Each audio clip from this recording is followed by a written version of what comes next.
Hey y'all, it's Stefanie, and in today's video, we're going to cover 7 streams of income that Joseph and I have leveraged on our path towards building wealth. We built our over $1 million worth of net worth. We paid off over $420,000 worth of debt, and we continue to leverage these streams of income as we continue to pursue our path towards financial independence. So look, if you're anything like me, I grew up learning that hard work and dedication was what was going to provide you financial stability. The flaw that I had in my thinking was that I was going to rely 100% on my active income, growing my career, climbing the corporate ladder. I really thought that I was going to work until I was 65, become the COO or the GM of some large global corporate company. But the reality was my life really started to create some friction with work whenever I became a mom. I wanted to be a present wife. I wanted to live my life more outside of the walls of corporate America and live life on my terms. And so here's the thing, if you're listening to this video, if you're relying on one source of income, primarily your 9-to-5 income, the reality is your job is not secure forever. Tomorrow isn't guaranteed. And if you're working really hard, hustling over 60 hours a week, what tells us that our mind and our body is going to be able to keep up with that type of pace for the long term? And so welcome to the Permission to Be Wealthy channel, where my husband and I, Joseph, have open and honest conversations with you about what it's like to build wealth, pursue financial independence, and live life on our terms. Thank you so much for being here. And if you like today's video, please like and subscribe to our channel. We love to hear from you in the comments, especially if you have deeper questions about what we're going to talk about today, or if you want to hear more from us on different topics. So in today's video, we're going to talk about 2 high-level groupings of income streams. All 7 of these streams of income Joseph and I have leveraged over the course of our over 15-year journey pursuing financial independence. And these groupings are earned income streams, which I'll have 3, and the other is investment income streams, which we'll have 4. These are the ones I absolutely love because the more passive, the better. And the last thing I'll say about this is Joseph and I have experienced every single one of these income streams at some point in time during our financial independence journey. Of course, we plan on adding other streams of income as we continue to pursue FI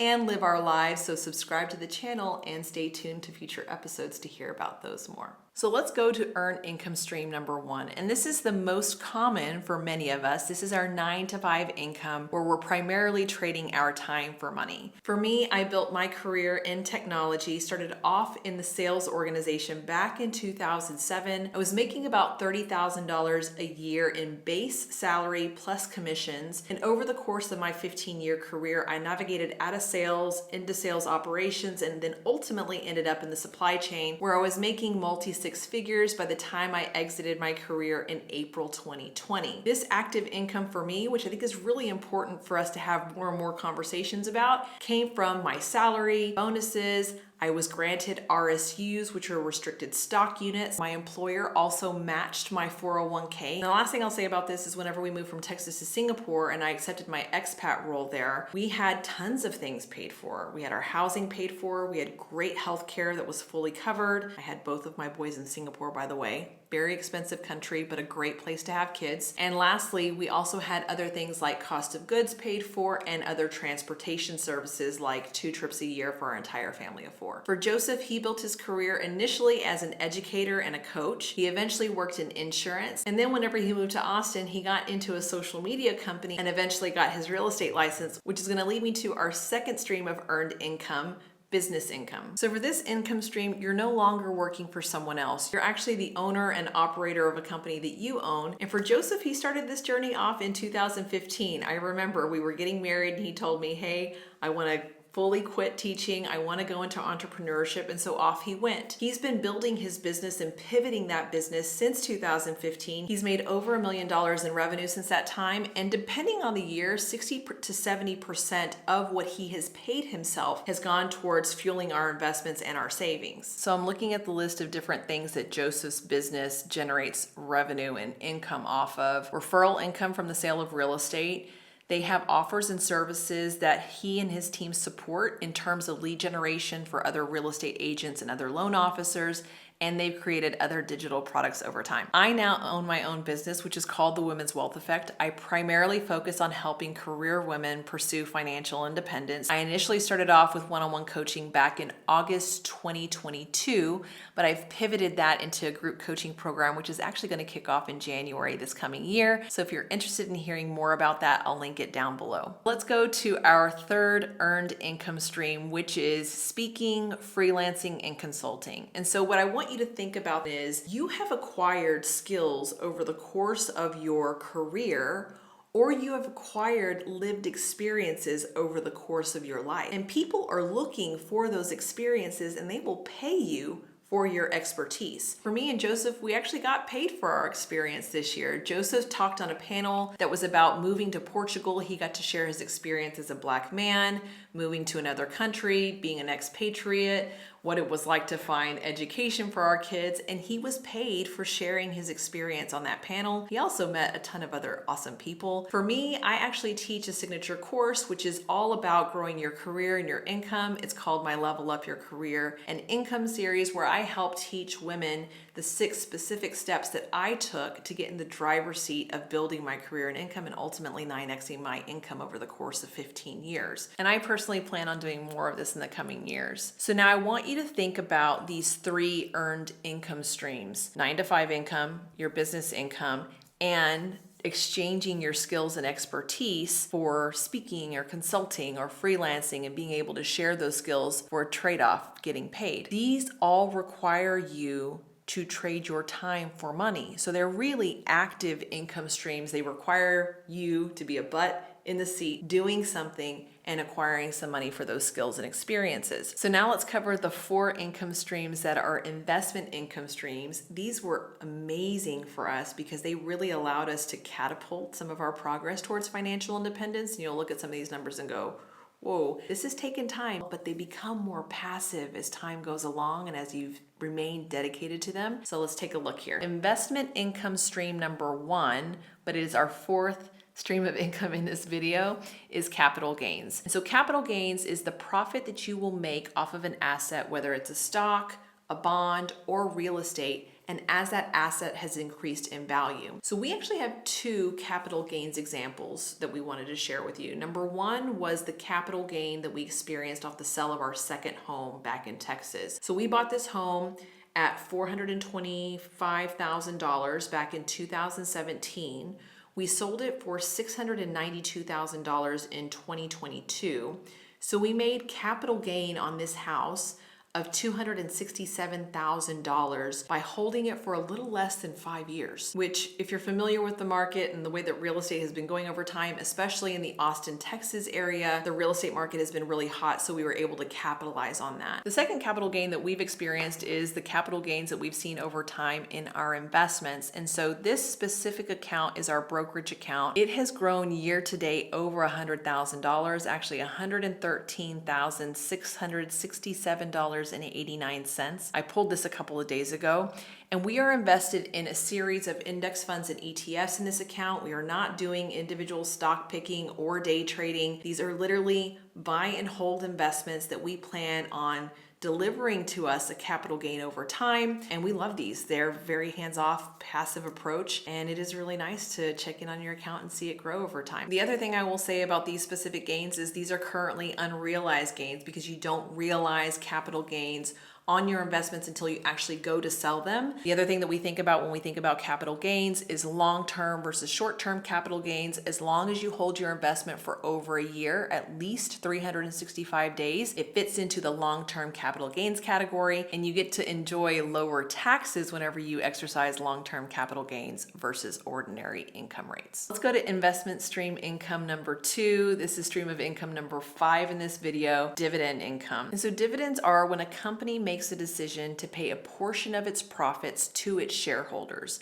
Now, this also means the company decided not to potentially invest these profits back into the company like in R&D or pay down debt or anything else this company could use the money for. And if you're doing some of your research to look at a solid dividend paying company, you're typically going to see the dividend that they pay between 1.5% to 4%. The other thing that I will say about dividends is whenever you make a dividend, and if you don't need to live off of them right now, reinvest your dividends. And then that means that your money is going back into your investments. It's continuing to fuel the growth of your investments. Then it's making more again, fueling your investments again. You kind of see where I'm going. I'm getting excited, right? Because dividend income is something that's going to pay you. You can reinvest it and continue paying yourself. So let's look at one of our accounts again. Last year in 2022, we made a little over, well, right under $10,000 in dividend income. All of that was reinvested. This year to date, and today is Monday, December 11th, we've made over $7,000 of dividend income. I am projecting that we're going to make over $10,000 in dividend income this year. 10.3K is my estimate. So check back in for a later video and we will do some deeper dive on our dividends. Okay, so let's go to investment income stream number 3. This is the 6th one that we've covered in this video.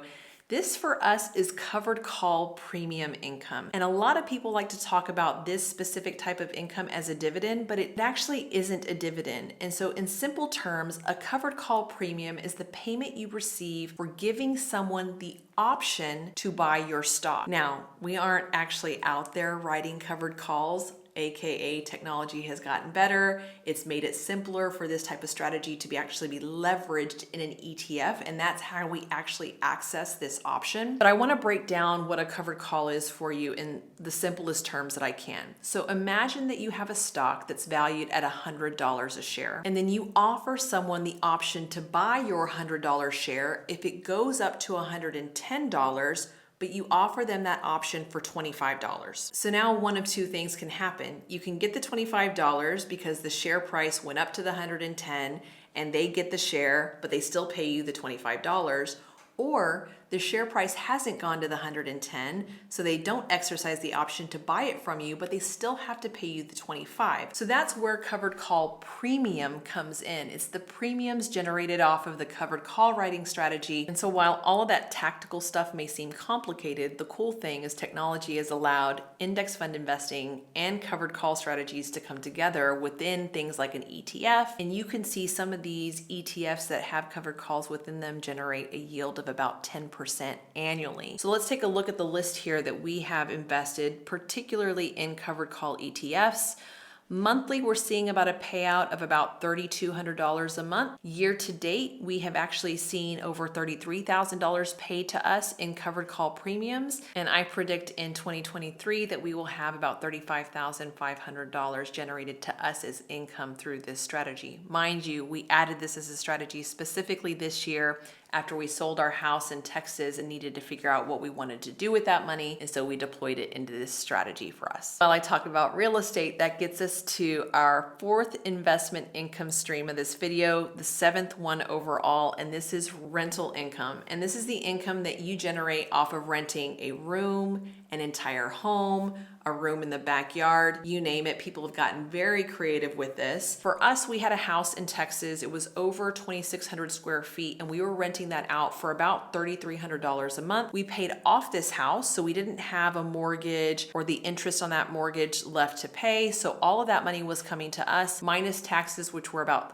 $1,000 a month. And so we were making about $2,300 a month on that home. For us, whenever we were thinking about buying properties, even our primary home, we always went after new homes for a couple of reasons. Number one, they don't require a lot of maintenance. I'm not a fixer-upper. And the third one is you're typically looking for areas in a location that are going to ultimately appreciate over time because there's growth and development around these areas. And for us, that strategy worked really well because not only were we able to rent out this home for definitely what it was valued, but we were also able to sell the home at a premium. Now, of course, there are many other streams of income that you can go explore, things like royalty income, interest income, and even income that's generated for you off of things like YouTube. It's important to note that not all millionaires have these exact 7 streams of income, but what I can guarantee you is they're not relying on one. The different streams of income that you decide to pursue on your financial independence journey are very much going to depend on your skills, your experience, and what goals you have. But the goal is to make sure that you are diversifying your income and giving yourself the opportunity to build wealth even at a faster pace increase over time. So if you like today's video, go ahead and give it a like and subscribe to our channel. And if you're looking for information on how you can start your investing journey, even as a beginner, I created a video for you right here. And I hope today's video gave you just a little food for thought on how to give yourself permission to be wealthy.